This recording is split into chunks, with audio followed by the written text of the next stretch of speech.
So what I want to talk about today is when a realtor buys a listing. Now, I'm not referring to when someone who is a real estate agent literally buys a property that's for sale. That's not what I'm talking about. And I'm also not referring to a situation where a realtor, there are some realtors in the city who have an offer that says, list your house with me, and if I don't sell it within 30 days or whatever, I'll buy it for cash. I'm not referring to that either. Buying a listing is an expression that realtors use to describe a situation where a realtor has convinced a seller or has gone along with the seller's idea that the property is worth more than the market will likely bear. Okay, so I want you to consider a couple of different situations. One situation is a seller is interviewing multiple realtors. So realtor number one interviews with the seller, tells them about their marketing, their plan, what services they include with their fee, etc., and tell them, the sellers, that the house is likely worth somewhere around $850,000. Realtor number two says relatively the same thing.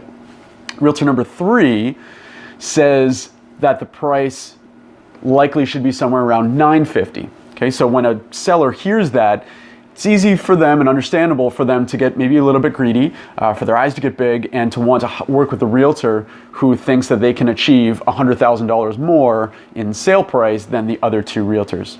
So that's a situation where what we would say that realtor has bought the listing.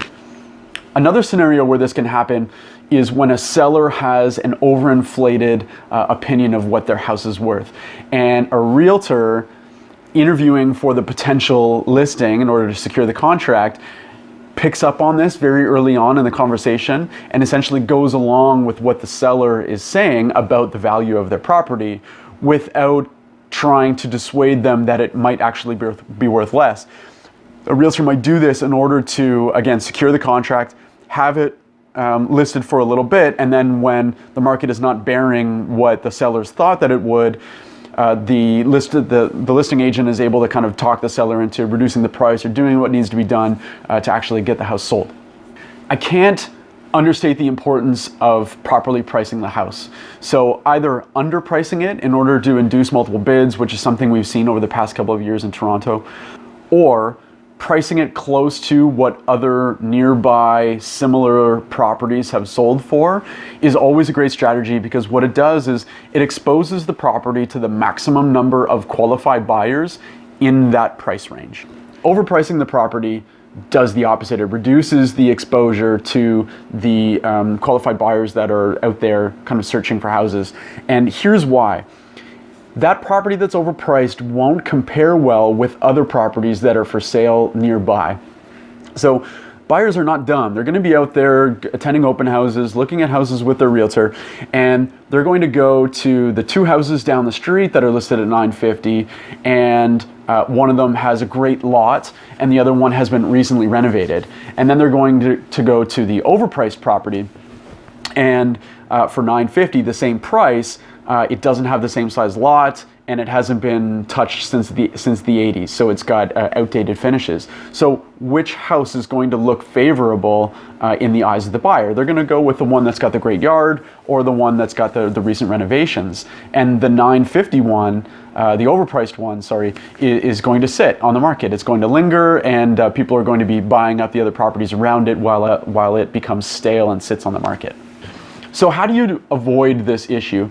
Whether you're going to talk to one realtor or multiple realtors, when they give you an idea as to what they think the market will bear for your property, make sure that they back it up with recent comparable sales of properties, not recent or current listings, ones that are still available for sale, but recent sales. A half-decent realtor is going to present you with something called a CMA, or a comparative market analysis, and it's a breakdown of your property compared with recent sales, and the realtor is going to try and get the recent sales as close to your property type as possible. So whether it be, the fact that they're all detached and they all have a similar parking situation, or lot size, or level of finish, or location, or a combination of all those things in an ideal scenario. Another thing that you can do, and this works really well if you might happen to have a differing opinion from a realtor or multiple realtors about what your place is worth, is to go out there and look at other properties in your general vicinity, in your neighborhood, that are listed at that price that you think the house might be worth. Okay, so if you think your place is worth $950, go and see other houses in the neighborhood that are listed for $950 and see how they stack up and see how they compare. That may help you come to the realization that, oh wow, that one, they clearly just redid all the flooring and it's got a brand new kitchen and they finished the basement, and ours has a partly finished basement and we haven't done anything to the kitchen since the 90s.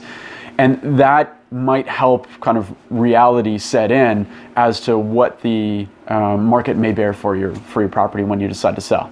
So there's just a little bit more education for you if you're considering selling your home in the near future.